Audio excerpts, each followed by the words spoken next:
நம்ம Ashwin sweets and snacks export பண்றதுக்கு 7373041434 மற்றும் www.ashwinsweets.com கான்டாக்ட் பண்ணுங்க.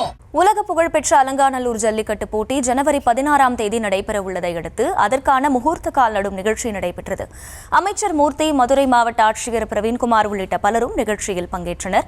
கூடுதல் விவரங்களை எமது செய்தியாளர் குமார் வழங்க கேட்கலாம். குமார், வணக்கம். முழு விவரம். வணக்கம். பொங்கல் பண்டிகை முன்னிட்டு தமிழரின் வீர விளையாட்டான ஜல்லிக்கட்டு போட்டி மதுரை உலக புகழ்பெற்ற அவனியாபுரம், பாலமேடு, அலங்காநல்லூர் ஆகிய பகுதியில் ஜல்லிக்கட்டு போட்டி தை மாதம் தொடங்கி தொடர்ந்து நடைபெறுவது வழக்கம். அதேபோல் இந்த ஆண்டு ஜல்லிக்கட்டு போட்டியானது தைப்பொங்கல் அன்று ஜனவரி 15ஆம் தேதியும், அவனியாபுரம் 16ஆம் தேதியும், பாலமேடு 17ஆம் தேதியும் அலங்காநல்லூர் ஜல்லிக்கட்டு போட்டியில் அடுத்தடுத்து தொடர்ந்து நடைபெற உள்ளது. அலங்காநல்லூர் ஜல்லிக்கட்டு போட்டியை நடத்துவதற்கு இன்று ஜல்லிக்கட்டு வாடிவாசல் அருகில் உள்ள முத்தாலம்மன் கோவில் சிறப்பு பூஜைகள் தீபாவளி செய்யப்பட்டு முகூர்த்த கால் நடும் பணியானது வணிக வரித்துறை மற்றும் பத்திரப்பதிவுத்துறை அமைச்சர் மூர்த்தி மற்றும் அவருடைய மாவட்ட ஆட்சித்தலைவர் பிரவீன்குமார், சோழவந்தான் சட்டமன்ற உறுப்பினர் வெங்கடேசன் மற்றும் கிராம விழா கமிட்டியின் உறுப்பினர் முன்னிலையில் நடைபெற்றது. அலங்காநல்லூர் ஜல்லிக்கட்டு போட்டி நடத்துவதற்கு கால்நடை பராமரிப்பு சார்பாக தடுப்பு வேலி அமைப்பதற்கு பணிகளும் தொடங்கியுள்ளது. தொடர்ந்து விழா குழுவிலும் மேடை, குடிநீர் தொட்டி, பார்வையாளர் மேடை அமைப்பது, இருபுறமும் பார்வையாளர் தடுப்பு வேலி அமைப்பது, ஜல்லிக்கட்டு காலை கலெக்ஷன் பாயிண்ட் அமைப்பது போன்ற பணிகளும் நடைபெற உள்ளது. ஜல்லிக்கட்டு போட்டியை நடத்துவதற்கு பணிகள் தொடங்க உள்ளது. ஜல்லிக்கட்டு போட்டி காலை மற்றும் வீரர்கள் தயார் நிலையில் உள்ளனர். தொடர்ந்து இது அலங்காநல்லூர் ஜல்லிக்கட்டு போட்டி தமிழக முதல்வர் மற்றும் துணை முதல்வர் கலந்து கொள்கின்றனர்.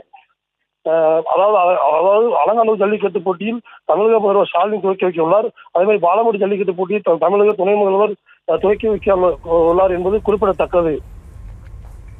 விவரங்களுக்கு நன்றி குமார். தொடர்ந்து அமைச்சர் மூர்த்தி செய்தியாளர்களை சந்தித்து பேசிய அந்த காட்சிகளை பார்க்கலாம்.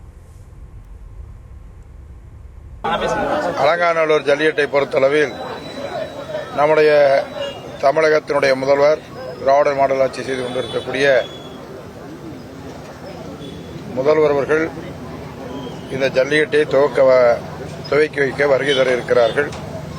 அதோடு அனைத்து கட்சியினுடைய முக்கியஸ்தர்களும் இதில் கலந்து கொண்டிருக்கிறார்கள். ஸ்பெஷலானா காரு கொடுக்குறோம், அதில் இப்போ டிராக்டர் கொடுங்கன்னு ஒரு பாட்டாளி மக்கள் கட்சியினுடைய அந்த சைடும், மற்றபடி கிராம விவசாய சங்க சைடும் மற்றவங்கலாம் கேட்டாங்க. அதனால் 3 டிராக்டர் கொடுக்கலாம்னு இருக்கோம். 3வது பிரைஸு அது ஸ்பான்சர் எப்படி கொடுப்பாங்க, எல்லாமே ஸ்பான்சர் தான். அதில் அரசை பொறுத்தளவு இந்த நிகழ்ச்சியினுடைய ஏற்பாடுகள் அனைத்தும் மாவட்ட ஆட்சியர் தலைமையில் தான் ஜல்லிக்கட்டு நடக்கும். மாவட்ட நிர்வாகம் தான் அவ்வளவையும் எல்லா செயல்பாடுகளும் எல்லா செலவு செய்யும்.